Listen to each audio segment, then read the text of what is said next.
Yo, what's up guys, it's NLW Figs here, back again with another video. Today it's the return of the action figure setup, best of the month of May. We saw AEW Double or Nothing, new unified tag team champions, and a whole lot more action. But before we get into this action figure setup, make sure you like the video if you enjoy it and subscribe to NLW Figs for more wrestling figure content. And as always, comment down below, what's your favourite match or moment of this month in May? So without further ado, let's get right into it, and we'll start off with some of the bigger news of the month. That is concerning the tribal chief Roman Reigns and his cousins the Usos. They are the new SmackDown and Raw unified tag team champions, and they have all the gold. There you see Roman Reigns with all of the championships, all of the world titles, and now the Usos as the undisputed tag team champions. Where do they go from here? They beat RK Bro. They see Riddle on the floor there, and it looks as if Randy Orton's going to be out for a short period of time, so wishing the best for him if it is an actual injury that he's got, or if it's just,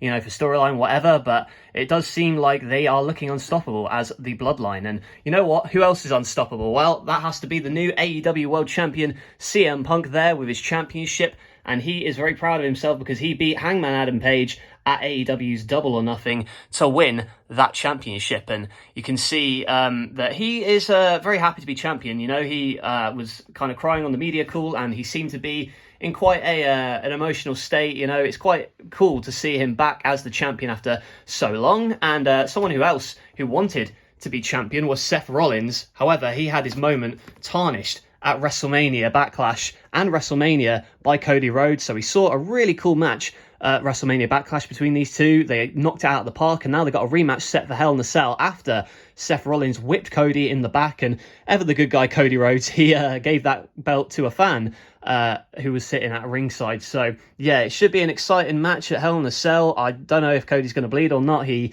has a track record of it in AEW, but we'll see what happens. But yeah, loving this feud on Raw. And I'll tell you what I've been loving as well, the Judgment Day stable. So a new addition was made at WrestleMania Backlash. Of course, we've got Damian Priest already in the Judgment Day, and at WrestleMania Backlash after, or during the match, I should say, between Edge and AJ Styles, it was announced that Rhea Ripley was the new member of the Judgment Day, and it's a perfect fit. I think that Edge kind of recruiting these young talents to be in his group is a great idea. Although Damian Priest isn't that young, but still, Rhea Ripley, I think that her career can really go forward here with Edge, and I think it's something cool for her to do and sink her teeth into. And someone's foot sunk into the... That's a terrible segue, but you know what I mean.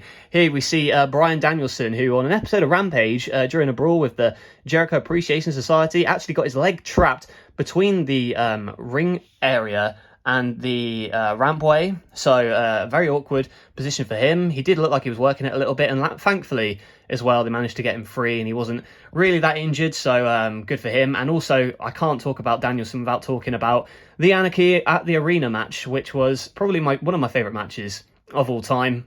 Yeah, just beat the hell out of each other. I mentioned it in my Double or Nothing review yesterday, and something else I mentioned in that review was the MJF story. So MJF, is he on his way out of AEW? Who knows? Only time will tell. But this big man here, Wardlow, looked impressive, defeating MJF, basically squashing him in a matter of minutes. MJF, where he goes from here, I don't know, but Wardlow seems to be the future of AEW, and it's very cool to see. And who could be the future of the women's division in AEW? Perhaps Athena, the former Ember Moon, who debuted at Double or Nothing to save Anna Jay and Chris Statlander from an attack from the Baddies and Jay Cargill, and also Stokely Hathaway in AEW too. So that's a great signing for them. And someone who I'm expecting to be at that Forbidden Door pay-per-view they got coming up is Tomohiro Ishii. He's been a busy boy this month. He's had several Match of the Year contenders against the likes of Hiroshi Tanahashi, I should say, Eddie Kingston, and a fantastic match at Impact's Under Siege against Josh Alexander. Probably my favourite Impact match of the last couple of years, certainly.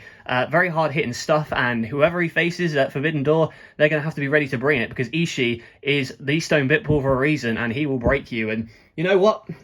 Speaking of Japan and New Japan, we'll talk about the best of the Super Juniors. You know, I haven't really had a chance to talk about it on this channel all that much, but if you are going to go back and watch any of the matches from the Best of the Super Juniors, you might want to check out El Phantasma's match against Robbie Eagles. They fought each other for like 25 minutes. A very compelling matchup, probably the best of the tournament so far. Really, really cool stuff. I do believe they used to be tag team partners in the Bullet Club, so it's cool to see them kind of re-escalate their feud in this tournament, and it was definitely one of the better matches of the tournament, so do go and check it out. I can't remember exactly what night it was, but Eagles versus Phantasma, definitely worth a look. Another match that was worth a look is the match between Okada and Naito. Of course, they always bring it when they're wrestling. So they wrestled at Dontaku back in the start of May, I believe. Cody's just fallen over here. I'll leave him to be whipped by Seth Rollins. But here you see Jay White coming back to New Japan after a brief stint in Impact. Obviously, he's still working Impact, but he's gone back to New Japan to focus on the heavyweight title. So